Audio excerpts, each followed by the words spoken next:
صلوا علیہ وسلم تسلیما اللهم صل وسلم على سيدنا محمد وآلہ وصحبہ وبارک وسلم صلاۃ و سلام علیک یا رسول اللہ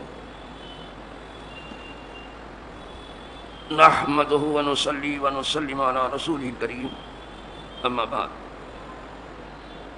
اعوذ باللہ من الشیطان الرجیم بسم اللہ الرحمن الرحیم وعن ام سلمۃ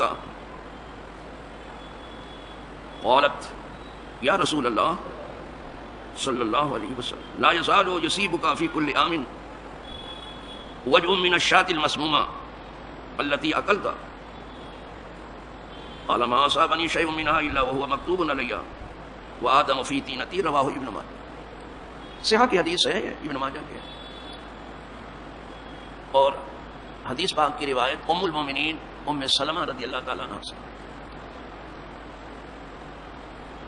یہ پہلے ابو سلمہ کے نکاح میں تھے، ان کے پردہ فرمانے کے بعد حضور کے نکاح میں آئے. بہت ذہین و بہت بیدار نفس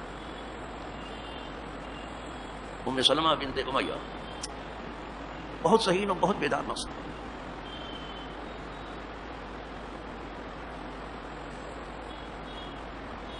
تو یہ روایت کیونکہ ام المومنین سے ہے، اسے ابن ماجہ نے روایت کیا.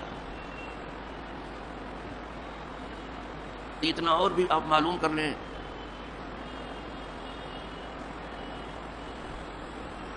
کہ عمر بھی ام سلمہ کی قدر طویل ہوئی. وہ کربلا کی مٹی انہی کے پاس تھی. سرکار نے فرمایا تھا جب یہ سرخ ہو جائے تو سمجھ لو کہ میرا نواسا شہید ہو. تو جب آپ کوفہ تشریف لے گئے، یعنی امام علی مقام علی جدہ علیہ الصلوۃ والسلام، تو برابر اس مٹی کو یہ دیکھتی تھی. ان کو بھی معلوم تھا کہ اب آپ واپس نہیں آئے. وہ برابر مٹی کو دیکھتی تھی.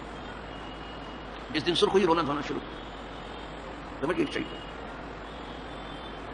یہ اتنی ذہین تھی کہ میں کیا بتاؤں، سب میں ذہانت تھی. صلح حدیبیہ کے موقع پر لوگ کفار و مشرکین کی زور و زبردستی پر بہت بددل تھے. انہوں نے بہت دبا کے صلح کیا تھا، لیکن حضور نے کر دیا، اس لیے کہ حضور ہے. وہ صلح خیر، صلح میں بہتری ہے. یہ اللہ کی کتاب ہے.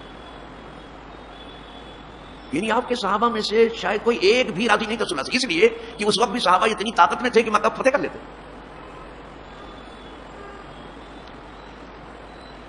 لیکن حضور کو حکم ہوتا کہ نہیں صلح کرو. حضور آسمان کے حکم کو دیکھتے ہیں جو وہاں سے اتر رہا ہے. اب لوگوں کی مرضی تھوڑی ہے، وہ کسی کی مرضی کے پابند نہیں ہے. سارے لوگ ان کی مرضی کے پابند ہیں. اور فاروق اعظم کی اس دن کی بےتابی کچھ زیادہ ہی تھی، اور زندگی بھر اس پر پچھتاتے رہے. یہ ہم نے کیا کیا؟ تو آپ نے صلح فرما لی اور کہا احرام کھول دو اور قربانی یہیں حدیبیہ میں ذبح کر دو. تو کوئی اٹھا ہی نہیں. اتنے نڈھال تھے صحابہ، اتنا بوجھ آ گیا تھا کہ یہ خود دبا کر کے صلح کر.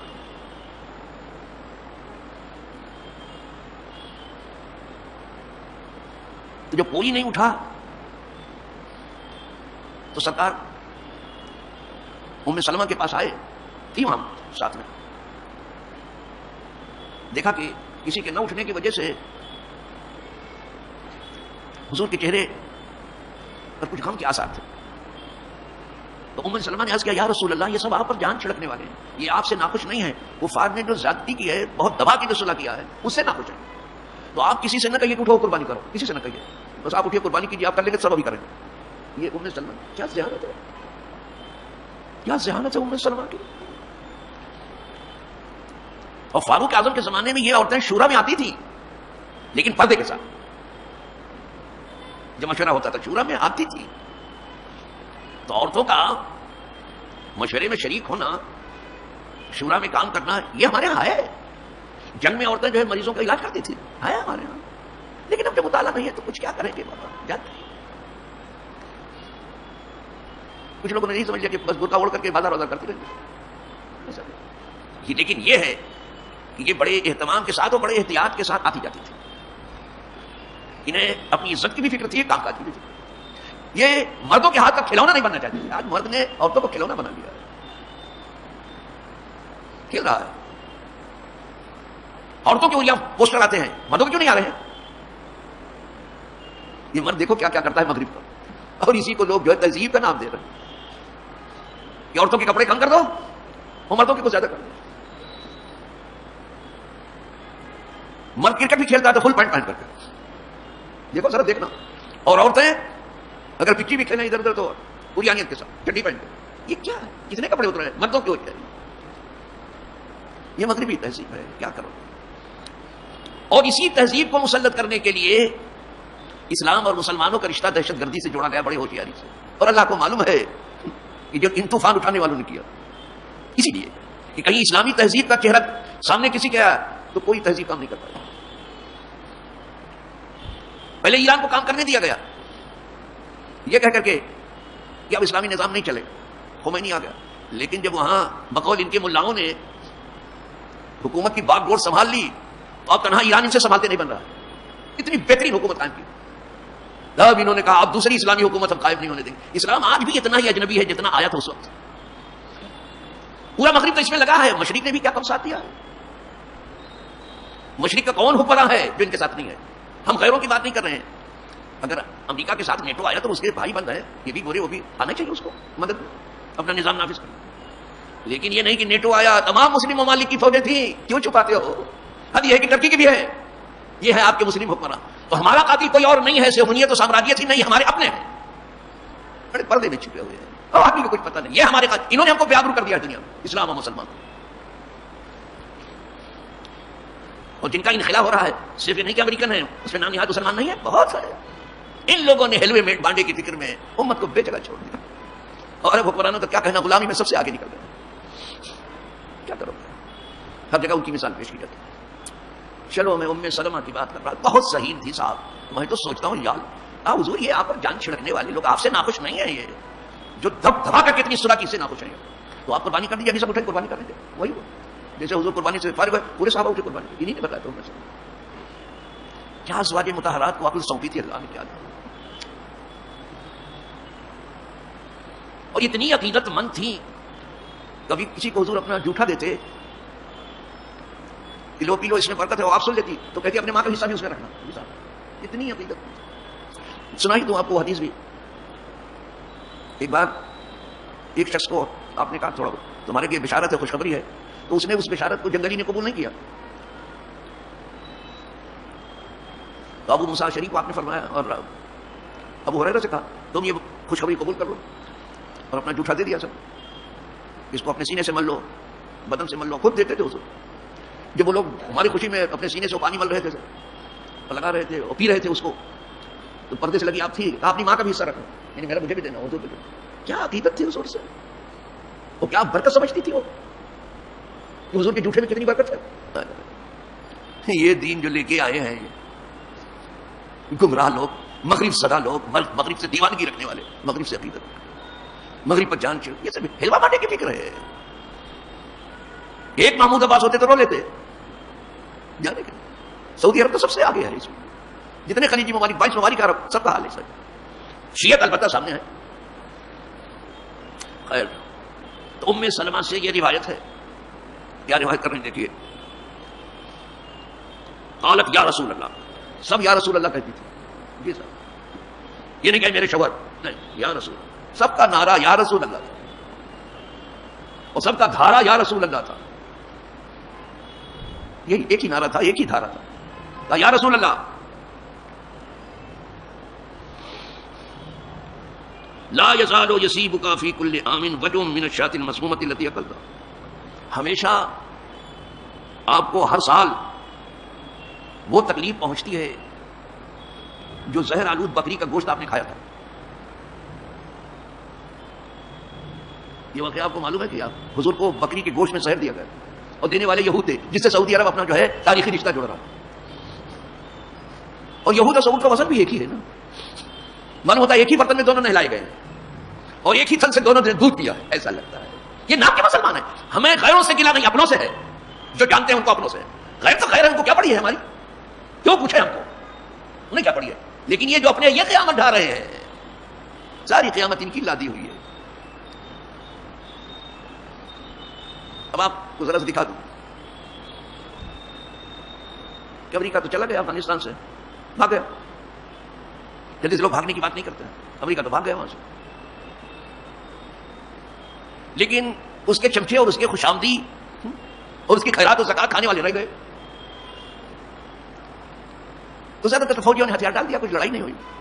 لیکن پنجشیر میں یا پنجشیر میں، آبادی کو کیا افغان کہتے ہیں، پنجشیر کہتے ہیں، شیر دودھ کو کہتے ہیں. تو ہو سکتا ہے کہ یہ شیر ہو، پنجشیر 5 دودھ کی نہر ہے، جیسے یہ پنجاب ہے 5 دریاؤں سے گھرا ہوا، 5 پانی سے گھرا ہوا. اور اگر یہ پنجشیر ہے تو ہو سکتا ہے کہ شیر کی وجہ سے کوئی نہیں. مجھے نام سے کوئی بحث نہیں. پنجشیر میں احمد مسعود بھاگنے والے سے کہہ رہے ہیں کہ آؤ میری مدد کرو، اور جو قابض ہو گئے ہیں کہا کہ ہم ان سے لڑیں گے، جنگ کریں گے.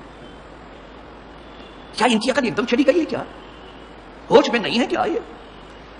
یہ صرف اپنوں کے لیے بہادر ہوئے ہیں، یہود و نصارہ کے لیے نہیں، سامراجی قوتوں کے لیے نہیں، سامراجی طاقتوں کے لیے نہیں، فورینر کے لیے نہیں، صرف اپنوں کے لیے یہ عذاب بنیں گے.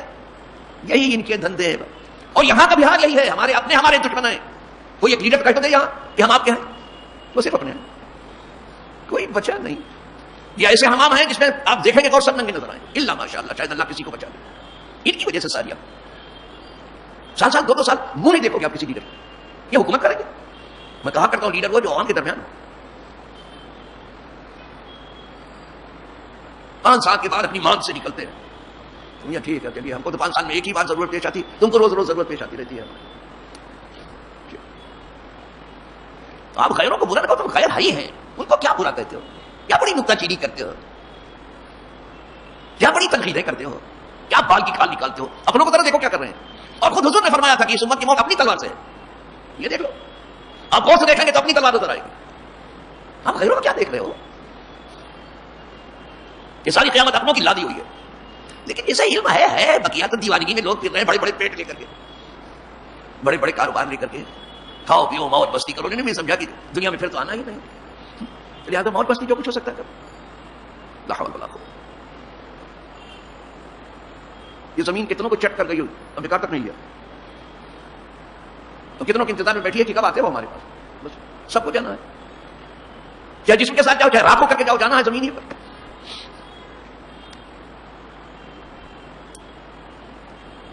تو ام سلمہ نے عرض کیا یہ اس وجہ سے ہے جو آپ نے زہر آلود گوشت کھا لیا تھا بکری کا. آپ کو ہر سال وہ تکلیف ہوتی ہے، حضور کو ہوتی تھی تکلیف.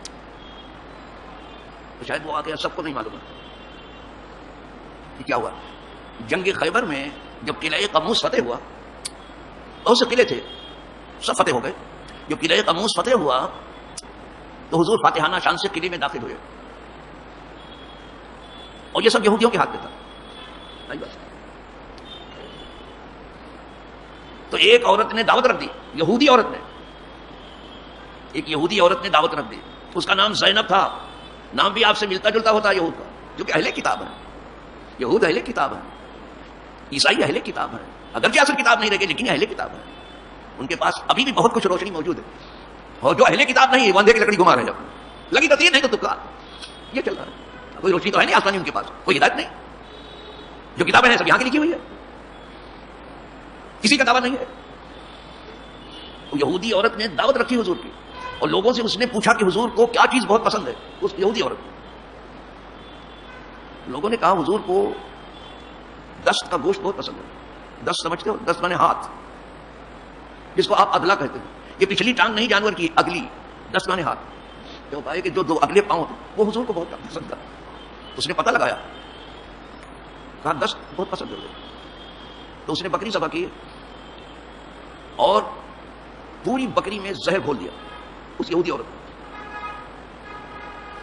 اور دست میں تو بہت زیادہ ڈال دیا جو حضور کو پسند تھا.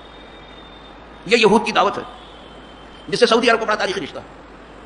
ارے فلسطین آپ کی وجہ سے رو رہا ہے اور قید میں بدلا ہوا ہے، دوسرے کی وجہ سے نہیں. آپ ہیں پیچھے، آپ کی عائشہ نشاط ہے پیچھے. کسی کا کوئی قصور نہیں، اسرائیل کا قصور نہ امریکہ. آپ ہیں، ہم ہیں، ہماری تباہی کے ذمہ دار ہم خود ہیں. کسی کو برا بھلا مت کہیے صاحب، اپنے گریبان میں منہ ڈالیے. آپ کو خبر کیا ہے؟ بے خبروں کی دنیا ہے، بے فرقی لوگوں کی دنیا ہے ساری. جب تو حضور نے اس دنیا پر لعنت کرتی ہے، دنیا ملو. آپ کو برا بھلا دوسروں کو کرتے ہو. اپنے گریبان میں جھانکو تو آپ کیا ہو؟ کیا کیا ہے آپ نے دین کے لیے؟ کچھ نہیں، اللہ ماشاء اللہ جس کے نصیب میں تھا کچھ کر لیا۔ رمضان میں جس کو دست کہتے ہیں اس نے بہت زیادہ زہر ڈال دیا، کیونکہ حضور کو وہ دست پسند ہے۔ کچھ لوگ کہتے ہیں اگلی دست تو کیا ہاتھ پیچھے ہوتا ہے کیا؟ صرف دست، اگلے کا گوشت حضور کو پسند تھا۔ جب وہ کھانا آیا تو حضور کے ساتھ بہت سے صحابہ تھے، بیٹھ گئے حضور دسترخوان پر، اور صحابہ بھی بیٹھ گئے۔ حضور نے ایک لقمہ اٹھا کے کھایا اور پھر تھوک دیا، لیکن زہر اتنا تھا کہ پٹ سے زبان ہی ایک پرزہ ایسا ہے جو جسم کو فوراً جو ہے وہ چیز سپلائی کر دیتی ہے۔ زبان پر کوئی چیز پہنچی پورے جسم کو سپلائی کر دے گی اسی وقت۔ اسی لیے سائٹریٹ وغیرہ جو ہے زبان پر رکھا جاتا ہے، پورے جسم کو فوراً سپلائی کرتی ہے۔ اسی لیے جو ذکر بھی کرتے ہو پورے جسم کو فوراً سپلائی کرتی ہے۔ زبان ہی ایک پرزہ ایسا جیسے زبان پر رکھ لیا تو حضور نے تھوک دیا اور فرمایا یہ ہڈی جو میں نے اٹھایا تھا اس میں تو ہڈی ہوتی ہے گلے میں جو لمبی سی ٹانگ ہوتی ہے، یہاں تو بوٹی بوٹی کھاتے ہیں، عرب تو پوری ٹانگ ہی جو ہے تندور پہ سیک لیتے ہیں، پوری بکری سیک لیتے ہیں، اب پانی بھی ایسے کرتے ہیں۔ سرکار نے فرمایا یہ ہڈی مجھ سے کہہ رہی ہے اس میں زہر ملایا گیا،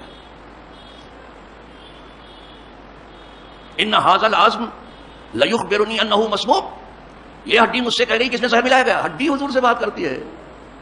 حضور نے تھوک دیا، لیکن اس سے پہلے بشر ابن برا انہوں نے جو ہے منہ میں رکھ لیا تھا، انہیں بھی لگا کہ کچھ اس میں زہر وغیرہ ہے، لیکن بے ادبی سمجھ کے حضور کے سامنے تھوکوں تو بےتی کو تھوکنا بھی بے ادبی سمجھتے، کہا اس سے اچھا کہ حضور کے سامنے تھوکو کھائی جاؤں، کہا اسی وقت ان کا انتقال ہو گیا۔ اور وہ کیسا بابا کیسا انہوں نے تھوکنا بے ادبی سمجھا حضور کے آگے، حضور کے آگے تھوکنا بے ادبی سمجھتے تھے۔ کہا مجھے لگا کہ یہ زہر ہے لیکن بے ادبی سمجھ کر کے نے کہا گھوٹ جانا ٹھیک ہے پھر کھا جانا۔ یہ حضور کے صحابہ مؤدب صحابہ، کہا مجھے لگ رہا تھا کہ اس میں زہر ملا ہوا ہے، وہ فوراً ان کی موت ہو گئی۔ لیکن حضور نے جو صرف زبان پر رکھ لیا تھا اس کا اثر جسم نے قبول کر لیا تھا، تو اس نے بہت بڑی سازش کی تھی اس یہودیہ نے، زینب نے، نام زینب، بہت بڑی سازش کہ نبی کا خاتمہ یوں کر دیں، جو ہمارے نبی کو زہر دے ہم پر کب سے مہربان ہو گیا بھیا؟ یہ کون ہے جو بڑی مہربانی تلاش کرنے گیا ہے؟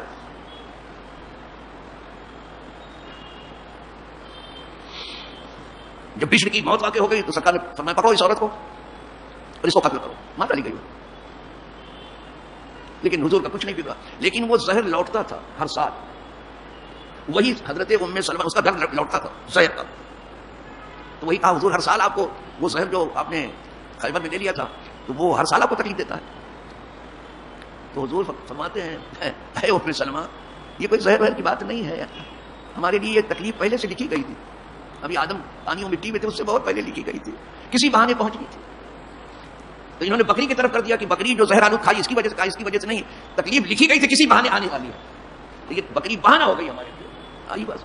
تو انہوں نے جانب مجاز گفتگو کی ام سلمہ نے، حضور نے جانب حقیقت گفتگو کی کہ حقیقتاً جو تکلیف لکھی گئی کسی راہ سے آئے گی ہمیں، یہ حضور نے فرمایا، یہ ہمارے لیے پہلے سے تکلیف۔ اور میں عرض کر رہا ہوں کہ جتنے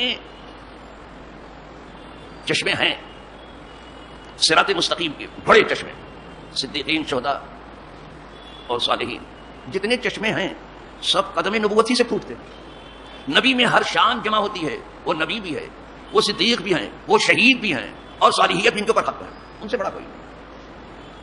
تو حضور کے حصے میں دونوں شہادت بھی آئی تھی، شہادت جہری بھی اور شہادت سری بھی۔ یہ جو زہر کھایا تھا ایک طرح سے موت آ رہی تھی لیکن قدرت نے روک دیا اسے، یہ آپ کی شہادت سری ہے جو زہر کھایا تھا۔ اور وہ جنگ جس میں مشہور ہو گیا تھا جنگ احد، کہ حضور شہید ہو گئے، وہ شہادت جہری ہے۔ تمام مدینے کے لوگ عورتیں نکل پڑی تھی کہ حضور شہید ہو گئے جنگ احد، وہ شہادت جہری ہے۔ الحمدللہ یہ سب تقدیر سے متعلق، بہانہ صرف ہوتا ہے کوئی، یہ تکلیف کا گھر ہے، یہاں تکلیف کے سوا ہے کیا؟ کسی کو ذرا مجھے بتا دو کہ وہ آرام سے ہے، یہاں کسی کو بھی یہاں کوئی آرام سے نہیں ہے، اور جن کے درجے بہت اونچے ہیں ان کا تو کیا کوئی آرام سے نہیں۔ ہیچ کس در جہاں میاسو کس، غم دنیا مخر کی بے ہودس، یہ دنیا کا غم بہت مت کھاؤ کہ بالکل بے ہودہ ہے۔ ہیچ کس در جہاں نیاسو، یہاں کوئی بھی آسودہ نہیں ہے، اور جن کے رتبے ہیں سوا اس کو سوا مشکل۔ یہاں کا وزیر اعظم بہت مزے میں، نو جانے کتنے کانٹے چبھ رہے ہیں، وزیر اعظم بہت مزے میں، جانے کتنے کانٹے ہیں چبھ رہے ہیں۔ اب آپ سے کہنے آئیں گے وہ جتنے ایم پی سے پوچھو ذرا سب کیا حال ہے، جتنے ایم ایل اے سے پوچھو تو جتنے کارپوریٹر ذرا پوچھو تو حال کیا ہے، ایسی تکلیف اپنی بیان کریں گے کیا بھول جاؤ گے اپنی، آپ سمجھتے بہت۔ اور یہ مصنوعی مسکراہٹ ہے، مصنوعی بات ہے، یہ دنیا بھی مجازی تو ہے، حقیقت نہیں، حقیقت میں تو آخرت ہے۔ الحمدللہ تقدیر کا باب یہاں ختم ہو گیا اسی حدیث میں کہ حضور نے فرمایا یہ سب تقدیر میں میرے لکھی تھی تکلیف تو اس بہانے سے آ گئی۔ جتنے اللہ والے ہیں ان کو تکلیف زیادہ ہی ہے، اشد الناس بلاء الانبیاء، سب سے زیادہ یہاں تکلیف جھیلنے والے انبیاء ہیں. پورے جتنے نبی ہیں سب کی تاریخ پڑھ لو، اور جتنے مزے مارنے والے سب دنیا دار ہیں. آئی بات سمجھ میں؟ تو دنیا ہی کی فکر ہے. حضور کہہ رہے ہیں اشد الناس بلاء الانبیاء ثم الامثال، اس کے بعد ان کے جو قدموں میں اس کے بعد جو ان کے قدموں میں. یہاں آئے ہی بلا کھیلنے کے لیے، تو بلا سے گریز کیا ہے؟ الحمدللہ انہی الفاظ پر یہ تقدیر کا باب ختم ہوا. کل انشاءاللہ ہم اس بات عذاب قبر پر گفتگو کریں گے. نیا باب شروع ہو رہا ہے، تو چونکہ یہ بہت بڑا باب تھا تو ختم ہوا. خدا کرے کہ بہت کچھ ہم کو یاد ہو، اور خدا کرے بہت کچھ پر ہمارا عمل ہو. ہمارے نصیب میں جو کہ تکلیف کی وہ تو آنی ہی ہے، کسی بھی حال میں آنی ہے. خدا کرے ہم تقدیر کے قائل ہوں. سب تدبیر ہی نہیں ہے، بہت کچھ اصل تقدیر کا ہے. سب تقدیر کے بھی حوالے مت کرو، تدبیر بھی کرو. لیکن یہ نہ سمجھو کہ سب تدبیر ہی کر دیتی، تقدیر آگے آگے چلتی ہے. بہت بار تدبیر والوں نے سمجھا کہ مورچہ فتح اور شکست ہو گئی، بہت بار ہوا. آئی بات سمجھ؟ یہ ہے تقدیر، تقدیر آگے آ گئی. ذرا اس کو نگاہ میں رکھنا. قدرت پیدا کر کے وہ بیکار نہیں ہو گئی، وہ بھی دیکھ رہی کہ آپ کیا کر رہے ہو. تو آج چونکہ یہ باب ختم ہوا، اور ہم دعا کر رہے ہیں سب کے لیے امن و امان کی، صلح و سلام کی، حسن خاتمہ کی، حسن عاقبت کی. سب کے لیے دعا کر رہے ہیں. اللہ جہاں میں خیر رکھے، جہاں میں خیر ہے تو سب کی خیر. وآخر دعوانا الحمدللہ رب العالمین. اب اٹھیے صلاۃ